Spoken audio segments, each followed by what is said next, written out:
afternoon. Right, we are driving the tuk-tuk bang through the middle of Pisac. And by the middle, I mean this is the least tuk-tuk friendly. Oh no, just fallen in. We're in the tram lines. We're about to hit a yogurt lady. I'll show you what's going on. There we go. This is the street that we're somehow going down.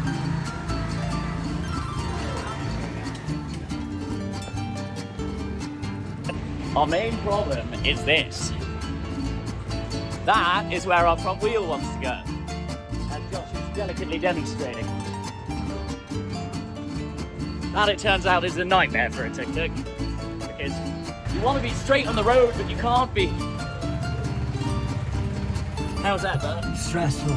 Yeah. But beautiful. Everyone's smiling. So yeah, this is lovely Pisac. We're off to go hike up to Citadel, I think. Yeah. An Inca citadel, which is quite cool. But yeah, catch you there. Terraces. Marvelous terraces. Beautiful. Do you care for That's them? really cool, yeah.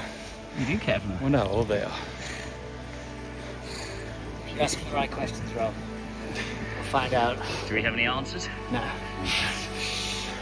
This is what we are looking at. This is an old Inca citadel.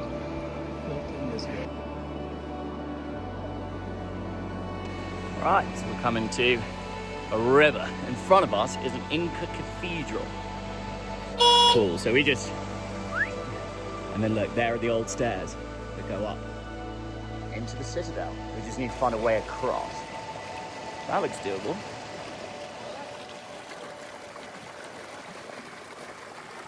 Absolutely crazy though, just proper steps. Look at these. These Inca fellas. Enterprising chaps. We are in a citadel in Pisac from the ancient Inca civilization. It's one of the most amazing engineering marvels I've ever come across in my life. Already, like, the terraces themselves are huge and so intricate. They've got these little aqueduct things behind me. Have a look at that. Look at the precision in that. That's a little water trough.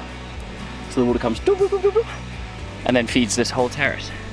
A little bit further up the cliff, there's the next one, and there's the next one, and there's the next one. Outrageously cool.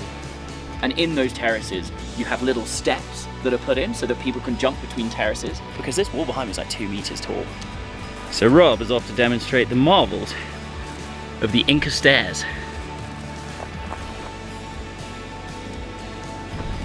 Peruvians are a lot bigger than I thought. Quite large gates.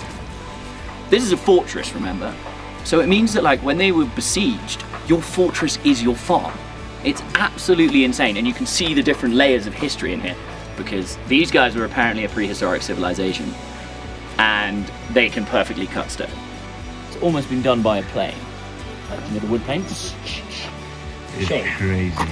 Absolutely insane. Cut without metal. None of these guys had metal tools. How are you getting perfectly cut blocks? And then behind you, also insane. I mean, look at the size of that. Fitting in. Yes. What? They've moved 100-ton boulders perfectly into place to form terraces to grow corn, I assume. What are your thoughts? Well, we're just figuring out how the hell they would have sort of moved rocks this size that would be minimum 20 tons. This is a giant rock. Up a hill as well. Up a hill. Put your hand on the rock just to give us a bit of perspective. And I mean, that goes all the way to the other side of the wall. And then there are kilometers and kilometers of them. Also, getting such big rocks to match up perfectly is quite impressive. Yeah, they're the Tetris king. What's your theory on movement? It's actually, they had a different way of harnessing energy. You know, they used to use their voice, sound.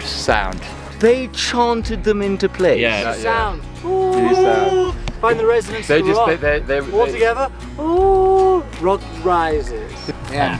We're piddling around with JCBs now, just. You've been around the hippies too long, Rob.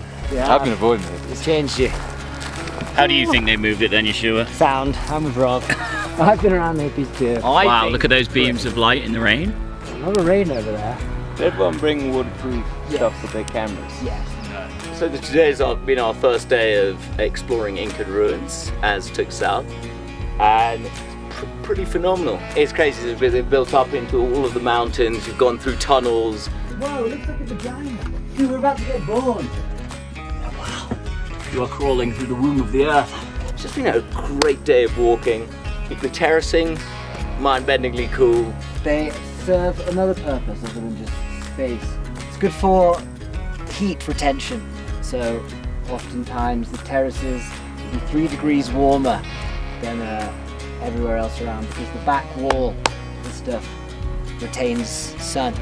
The Incas thought that they were the caretakers of the knowledge. They didn't think that they were the creators. They always thought that it was being passed down to them and that they were building upon the shoulders of giants, if you will. So what was before them? Which makes me want to put on my tinfoil hat as to history's understanding of civilization. Like, it's got to be older. It's been really eye-opening to see how much terraforming this civilization did. Because even on the hills over there, I can see terraces. Terraces everywhere. And it's just a bit humbling that I actually knew nothing about. Everyone just knows Machu Picchu. And this is impressive.